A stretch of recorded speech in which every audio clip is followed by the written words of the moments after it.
The truth can be a cold revelation, striking like ice when you least expect it to appear.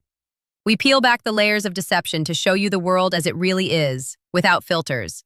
Subscribe today for the most honest stories on the web. Check the names to avoid, then here's the story. The night everything fell apart started with a glass of wine I never drank. We were at my in-laws' house for the annual Christmas dinner, the kind my mother-in-law had been throwing for 30 years, where the tablecloth was ironed twice and the candles were real beeswax because anything else was tacky.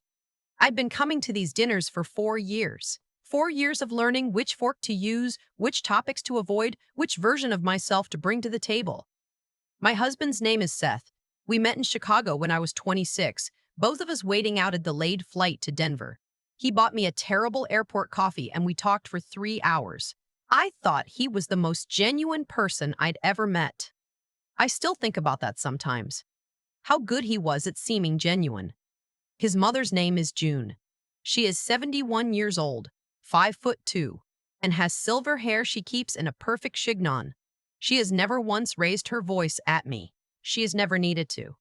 My father-in-law passed away 2 years before Seth and I married, which meant his estate, a real estate portfolio worth just over $4 million, passed entirely to June. And June had very specific ideas about what happened to that money next. I found out I was the problem about 8 months before that Christmas dinner, though I didn't know it yet. Seth had started working late. Not every night. Not in the obvious way that would have tripped my alarm. Just gradually more. A Thursday here. A Sunday there. I told myself it was the new account his firm had taken on, a commercial development project in Phoenix that required constant back and forth with clients in a different time zone. He showed me emails about it once, early on, when I asked. I stopped asking after that because I believed him and because I didn't want to be the kind of wife who checks. What I was, apparently, was the kind of wife who was inconvenient. I learned this by accident, the way you learn most things that rearrange your life completely. It was a Tuesday in April. I'd come home early from my job. I'm a financial analyst, I work downtown, and my last 2 meetings had canceled, and I found Seth on the back porch on the phone. He didn't hear me come in. The kitchen door was cracked open and he was pacing, which he does when he's agitated. Short circles near the patio table. I wasn't trying to listen. I was putting my bag down on the kitchen counter, and then I heard him say, "Mom, I told you, I'm working on it. These things take time." I should have made a noise. I should have let him know I was there.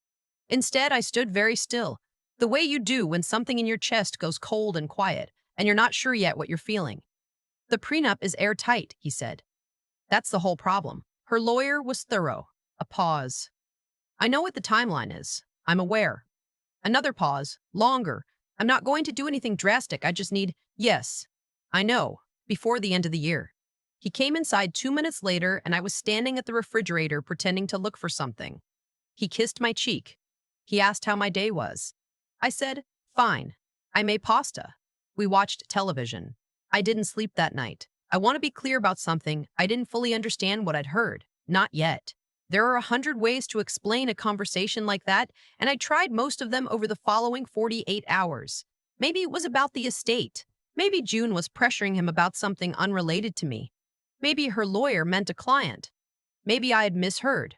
But I know myself, and I know that when something settles into my gut the way that conversation did, cold and solid, like a stone, it doesn't leave until I understand why it's there. So I started paying attention, not in a dramatic way. I didn't hire anyone or install anything. I just watched. I listened. I noticed the way Seth answered his phone in other rooms now, always other rooms. I noticed that June had started calling more frequently, and that when she called, Seth's voice went low and careful in a way it never had before. I noticed that he'd suggested, casually, that we update our life insurance policies since we're both getting older. I was 29, and when I looked at the paperwork he'd left on the desk, the new beneficiary on his policy was his mother, not me. I noticed he'd taken out a new policy on me. That was when the cold thing in my stomach stopped being uncertainty and became something else. I called my friend. I'll call her my person, because that's what she is, the next day from my office with the door closed. Her name is Ren. She's a paralegal, and she's known me since college, and she has the kind of brain that finds facts, like a bloodhound finds a trail. I told her everything. She didn't say anything dramatic. She just said, "Okay, don't touch anything. Don't change anything, and don't tell him you know. For 3 months, I didn't.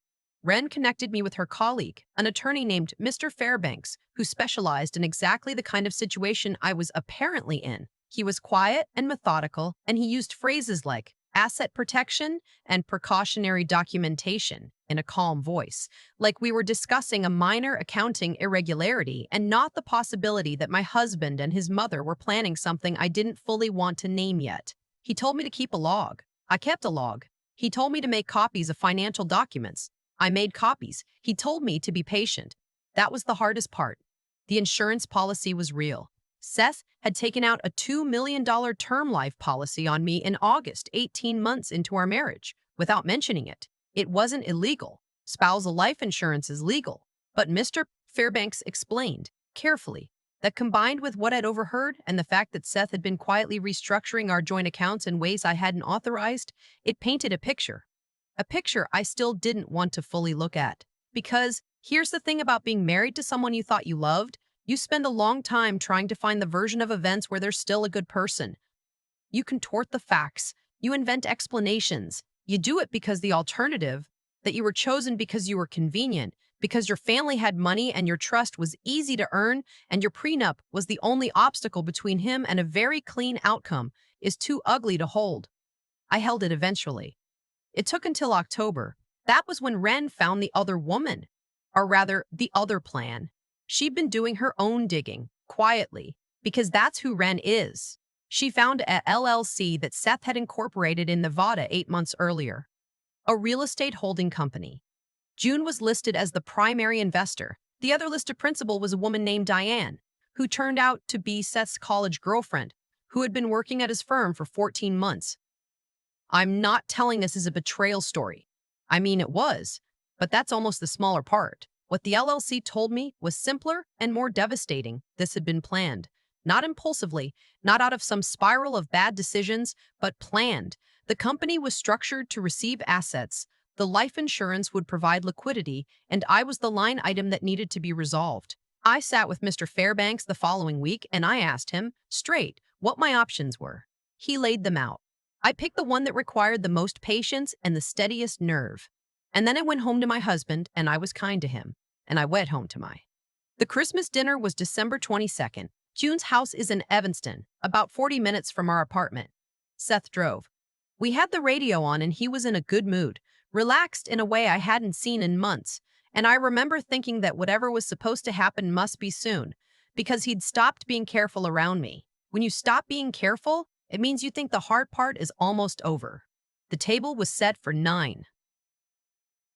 June, Seth, his sister and her husband, 2 cousins I barely knew, and Seth's aunt. A quiet woman named Barbara who sat at the far end and mostly talked about her garden. I'd met Barbara maybe 4 times. She seemed like the kind of person who had ended up in a family she didn't quite fit. I liked her immediately. Dinner was beautiful, in the way June always made things beautiful. The food was catered. The wine was good. The conversation was practiced and light. June was warmer to me than usual, which should have been a comfort, and instead made the back of my neck prickle. She touched my arm twice. She told Seth in front of everyone that she was so glad he'd found someone like me. He smiled and put his hand over mine on the table. About an hour in, June offered to refill my wine. She came around the table herself, which was unusual. We'd been helping ourselves all evening, and poured from a bottle she'd brought from the kitchen. The wine was a slightly different color than what we'd been drinking. Darker. I noticed because I notice things now. I've trained myself to notice things. I smiled at her and said, thank you. I did not drink it. I'm not sure what was in it. I don't know. And Mr. Fairbanks told me later that speculating wouldn't serve me. What I know is that about 40 minutes after June poured the wine, Seth's sister, who had reached across me to grab the bread basket and knocked my glass as she did, apologized, and without thinking, picked up what she thought was her own glass and took a long drink. She made a face, said it tasted strange, pushed it away. Seth's face in that moment went a color I have no word for. June looked at him. Just looked at him across the table with the particular stillness of someone who is doing rapid calculations. Then she looked at me, and I looked back at her pleasantly, the way you do when you're choosing to let a moment pass, and said, I thought the wine might have turned. We left 45 minutes later. Seth was quiet the entire drive home. He went to bed without saying much. I waited until he was asleep, and then I sat in the kitchen with my phone, and I called Mr. Fairbanks's emergency line. He answered on the second ring. I told him what had happened, calmly and in order. He said, "Okay, tomorrow morning we move." I didn't sleep. The next 72 hours were the strangest of my life. Mr. Fairbanks had prepared for this moment more thoroughly than I'd realized. He had already been in contact with a detective from the Financial Crimes Unit, who had been independently looking at the LLC and some irregular transfers Seth had made from our joint account, the life insurance policy, the financial restructuring, the company structure, the conversation I'd recorded in April. I had recorded it on my phone, which I'd left open on the counter when I walked outside to tell Seth dinner was ready, and which had been running for 6 minutes before I got there. I want to be careful about what I say next, because there are still proceedings and I can't detail everything. What I can say is this. By Christmas Day, Seth had been contacted by law enforcement. June's attorney had called her. The LLC had been frozen, and I was sitting in Ren's apartment eating takeout Thai food, while she told me I was going to be okay in a voice that made me believe it. I filed for divorce on the 28th. The prenup held. It was, as Seth had told his mother, airtight. My lawyer had been thorough. I kept the apartment because my name was the only one on the lease. Seth had moved in with me, not the other way around. A detail I hadn't thought much about at the time and now seemed like the first piece of luck I'd been given. I kept my own accounts, my own assets, everything I'd brought in. I lost 4 years. I thought about how to hold that. 4 years isn't nothing. I was 26 when I met Seth, and I'm 30 now, and somewhere in those years I was a wife, and I believed things about my life that weren't true, and I loved someone who was at best performing. That's real. That happened. But here's what I keep coming back to. I made it. Not because I was particularly brave or clever, but because I paid attention. Because one Tuesday afternoon in April, I stood in my kitchen and I let myself know what I knew instead of explaining it away. Because I called Ren. Because I was patient for 8 months, even when patience was the hardest thing I'd ever done. June's case is ongoing. I won't speculate about how it ends. Diane and Seth. I've heard they're still together, which strikes me as a them problem. Barbara, the aunt who mostly talked about her garden, sent me a card in January. Just a short one. She said she'd always thought I was too good for that family and that she hoped I was doing well. I read it twice and then I put it on my refrigerator and I left it there for a month. Because sometimes a small kindness from an unexpected person is exactly what you needed, without knowing you needed it. I'm okay. I have my job and my apartment and Ren and a therapist I see on Thursdays who is helping me figure out who I am when I'm not performing for a table that never wanted me there. The wine glass is still at June's house, I assume. I hope she kept it. I hope every time she reaches for a glass, she thinks about the night her careful plan met the wrong kind of patience. I don't wish her ill. I just wish her consequences. That, I've been told, is the healthiest kind of justice there is. I spent a lot of time thinking about what the turning point actually was. Not the Christmas dinner. That was just the moment everything became undeniable. The real turning point was a Tuesday in April when I stood in my kitchen and chose not to look away. That's the thing nobody tells you about situations like mine. The hardest part isn't the betrayal itself. It's the moment you realize you've been quietly explaining it away for months, making yourself smaller and more accommodating and more generous with your interpretations, because the truth is just too uncomfortable to hold. I did that. I was good at it. I've been doing it in small ways for longer than I want to admit. What I know now is that intelligence isn't just about being smart. It's about being honest with what you already know. I knew something was wrong in April.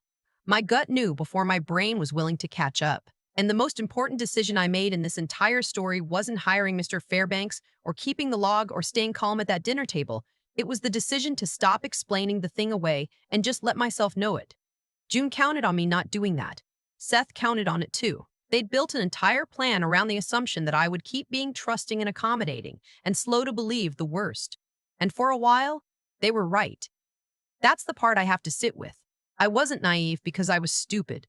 I wasn't naive because I was stupid. I was naive because I wanted to be. There's a difference, and understanding that difference is what's been saving me in therapy every Thursday for the past several months. The patience piece. The 8 months of watching and waiting and not changing anything that required something I didn't know I had. There were nights I wanted to confront Seth directly. There were moments at dinner or watching television where I looked at him and felt something so close to grief that I had to leave the room. Because I was grieving. I was grieving the marriage I thought I had, the person I thought he was, the version of my life I built in my head. You can do all the right practical things and still be heartbroken at the same time. Those two things don't cancel each other out. What got me through it was focusing on the next right action. Not the outcome, not the justice, not imagining the moment Seth got what he deserved. Just, what do I do today? Today, I make a copy of this document. Today, I return this call. Today, I go to work and I come home and I act normal, one day at a time, not because it's a phrase, but because it was literally the only scale I could manage. The consequences that followed weren't something I manufactured. I just stopped protecting people from their own choices. I stopped absorbing the cost of what they were doing. I removed myself from the equation and let what was already in motion continue without me shielding it from impact. That's not revenge. That's just what happens when someone finally steps out of the way. Seth and June built something designed to hurt me. It hurt them instead, not because the universe intervened, but because their plan had a flaw they never anticipated: me paying attention. I don't think I'm extraordinary for surviving this. I think I'm just someone who got to a point where the cost of not knowing was higher than the cost of finding out. And once I found out, I treated it like the problem it was, practically, carefully, without drama, and I got myself out. That's available to anyone. It just requires you to trust the cold, quiet thing in your chest when it shows up and refuses to leave.